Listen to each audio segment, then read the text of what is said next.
What was something that happened to you as a child that you didn't realize was scary / creepy / dangerous until you got older? My sister's boyfriend tried to kiss me goodnight and he stuck his tongue in my mouth. I bit his tongue cause well, I didn't understand it. I was 12 and pretty sheltered about that stuff. I realized after I made out with my first boyfriend what he'd been trying to do. Edit. Since people are asking, my sister was 5 years older than me, so she was 17. If I remember right, he was a year younger, so he would have been about 16. She never found out about it. They broke up after a while, but not before she lost her virginity to him and had a big pregnancy scare. I'm still not sure why he thought it was a good idea. Dude was just weird, I guess. Had massive family problems. Last I knew, he was a bisexual man engaged to a lady with 2 kids and another on the way. I still have no idea why it happened. Me and my sister hung out at his mother's place a lot because my parents were busy with volunteer firefighting. They didn't know that we were basically being used as live-in house cleaners for this guy's mother. Nanny was supposed to pick me up for an after school thing I was doing. She was a bit late, so I decided to walk home. Thing is, the school was 6 miles from my house, and I had to cross 2 overpasses to get there, which I did, while lugging my stuffed backpack. I made it about 5 miles, before getting too tired, and resting next to the sidewalk near the local mall. Then this guy on a motorcycle asked if I wanted a ride. I said yes, because fuck walking in the surprisingly creepy home stretch to my house, and hopped on his bike. We ended up talking a bit, and I found out he was an armored truck driver named Ray. He dropped me off at my house and that was the last I saw of him. My parents didn't find out until a few years later, when he showed up at the house, asking for some cash to buy his kid a Christmas present, mentioning how he'd helped me out that time. I had a kindergarten teacher who always gave me extra attention. He would bring me little gifts, hold my hand, walk me to the bathroom.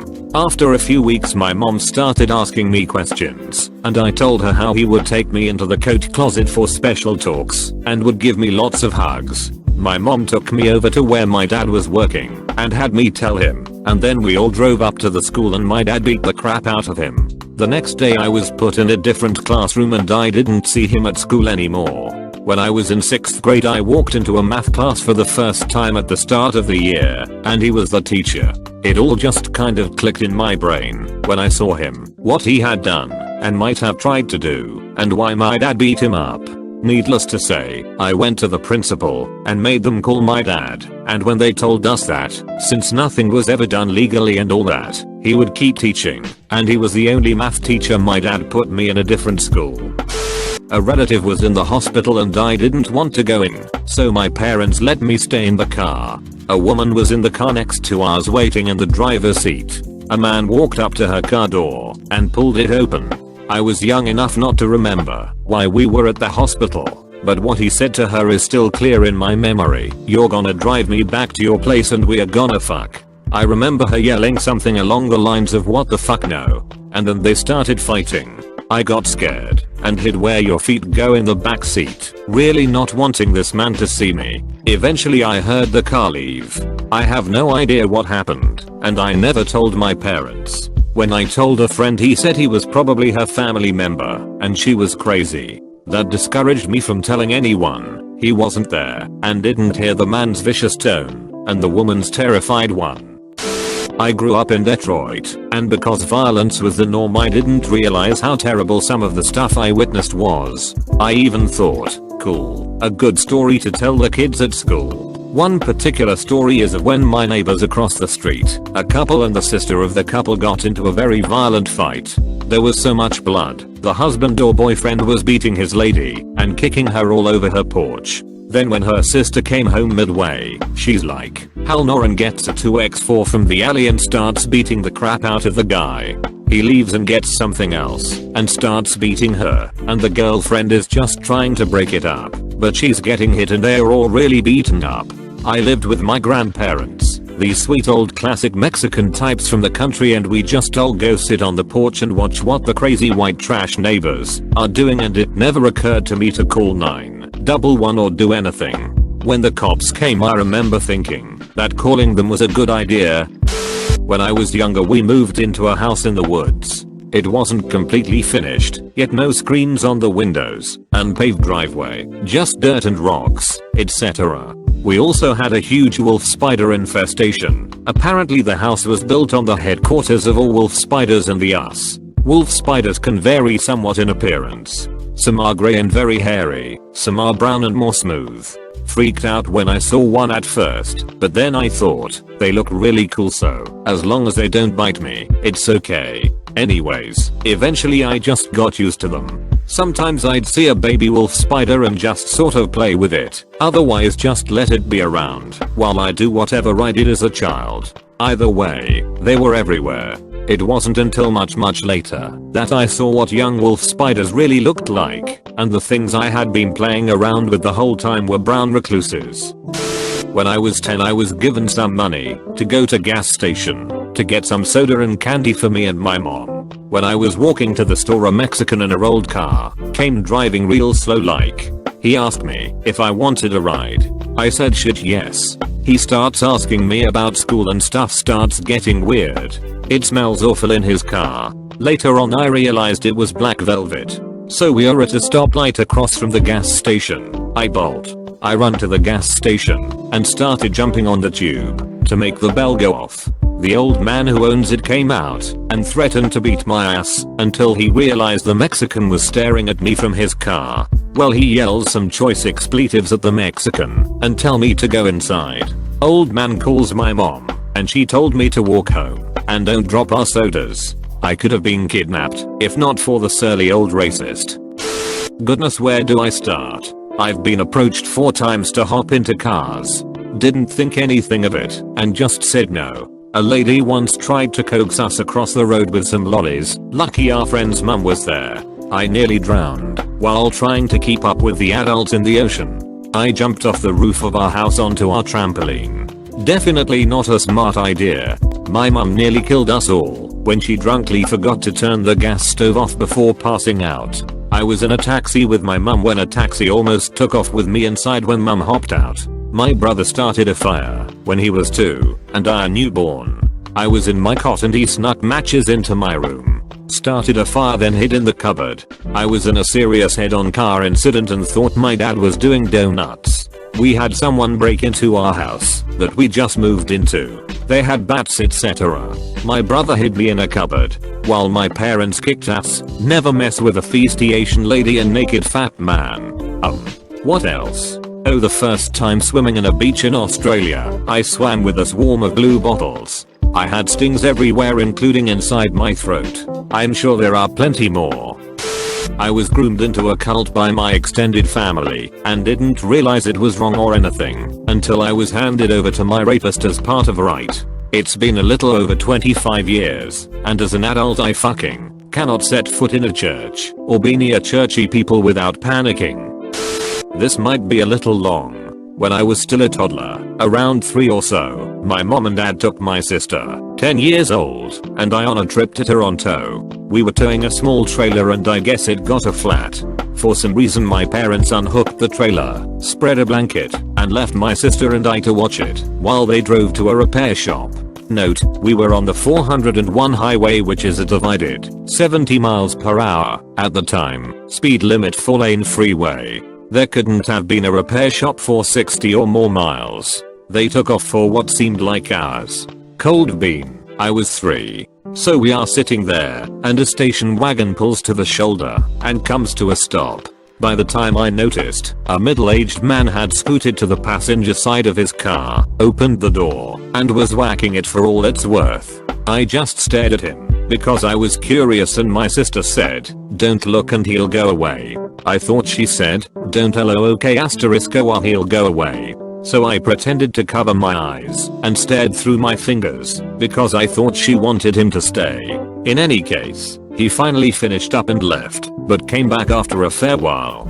He must have taken the next off-ramp and doubled back because he showed back up again doing the same thing. By then, I had figured out my sister was afraid, so I tried not to look as much. Edit, I should have mentioned that I'm female. He must have left, and after a long time my parents came back for us. That part is all hazy. I just remembered the weird man. At no point was I frightened because of my trust in my sister. When we got home and we went out to play, I told all her friends that I saw a man stretching his dink, which they found hilarious. I only realized many years later how much danger we were in and how irresponsible my parents were. All I can think now is my poor sister. A man pointed a gun at me when I was 6. I was in the backyard playing when 2 men walked by. I don't remember any details of their appearances, just silhouettes. They stopped and one of them aimed a pistol at me. I didn't feel any fear, but I almost nonchalantly stepped behind the nearest bush. Like I knew what a gun was from TV, but didn't really grasp the idea of death as something that could actually happen to me. One of them said, "Oh, never mind," or something in a similar tone, and they walked away. I was outside in the driveway while my parents were working in the yard out back. All of a sudden, a car drives by real slow and stops. This guy gets out and starts walking towards me, saying hi, "Where are you parents?" and that he has something for me. I got up and ran to the backyard, and my father sees me running and confronts the guy. I remember him saying he was a child toy / book creator and wanted to show me things. It still creeps me out to this day. What a weird guy that was. Not creepy, but a near-death experience caused by stupidity. When I was 7 or 8, me and a couple of buddies ran wild in the local woods every day. Our parents just let us out of the house in the morning and expected us back for lunch and dinner. Apart from that, we weren't supervised at all. We had our camps and our favorite climbing trees, wasps' nests that we kicked, a box of found porno mags and all the other things that you used to find in the woods in the 1970s. One day Joe had stolen a box of matches from home, so we decided to make a bonfire. A development company years before had tried to make a subdivision in the woods, but had run out of money after a few roads were built, so there were no houses, but there was a big expanse of concrete to build it on. We were dumb, but not dumb enough to burn down a forest. We piled up kindling and sticks and made a good old fire that we took turns in running across, trying to light the soles of our shoes. Then we added logs until we had a pretty sizable blaze going. This started to get boring, so we scouted around the woods for other stuff to burn. Someone threw an old paint can onto the fire, and after a few minutes the lid burst off with a satisfying pop. Wanting to repeat that fun experience, we looked around some more, and eventually someone found a mostly empty gasoline can. It was the old metal kind with a hefty lid. We threw it in the middle of the fire and stood around waiting for the lid to pop off like with the paint can. It sat there for a long time, and then just as we were getting bored and about to go do something else, it blew a flaming smoke ring. This was amazing. We gathered closer to see what else it would do, and the next thing there was a flash of light and a huge boom, and everything went silent and black. We had all been blown flat on our backs and were just coming round, trying to work out what had happened, when we heard adults shouting and the sound of running feet coming from the edge of the woods. Our ears were ringing, our faces were scorched, our hair and eyebrows were singed, like in a Charlie Chaplin movie, but we couldn't possibly allow ourselves to get in trouble, so we picked ourselves up and limped away and hid in the woods, watching while the grown-ups cleared up our disaster area. I was 3 at the time and have 3 older brothers. They were putting a flashlight in their cheek and laughing at the reddish glow it caused. I was the annoying little brother, so they didn't let me try. So instead, I decided to put my mouth around a nightlight that was plugged in. I'm 25 now and still have a scar inside my cheek from the shock I got. Okay, so I knew it was dangerous then, but it saved a life. Well, every few years, during the summer, my family would have a get together at a timeshare. So, one of those vacations a couple of my cousins, who had to both be either 8 or 9, are playing on the back deck of one of the housing units we had. So, there's this fencing around the sides of the deck, and off to one of the sides is one of those old black Weber charcoal grills. So, my one cousin, Joe I, is chasing after the other one, Lenny. Well, Joe I hopped over the fencing and was running down the yard when Lenny tried to catch up, but Lenny wasn't all that nimble. Lenny ended up losing his balance while trying to scale the fencing, which was about waist height. As Lenny is falling back, I see him kick the Weber grill. Lenny is now on the floor, on his back, and the Weber was about to fall on him. I run across the deck and push the grill out of the way. It hits the floor. Everyone is gasping and either scolding Lenny or thanking me. Well, one of my aunts noticed that the charcoal spilling out of the grill is still red, meaning the grill was on. At that moment my right hand, the one I used to push the grill, swells up like a damn football. Lenny was so freaked out and thankful that when we all had settled down and I got my hand all allowed up and wrapped, he held my Uno cards as the rest of the cousins played one intense game of Uno. Fast forward to 2008, Lenny was killed in Iraq while serving in Operation Iraqi Freedom. At his wake I told this exact story and I broke down. Like, full blown meltdown.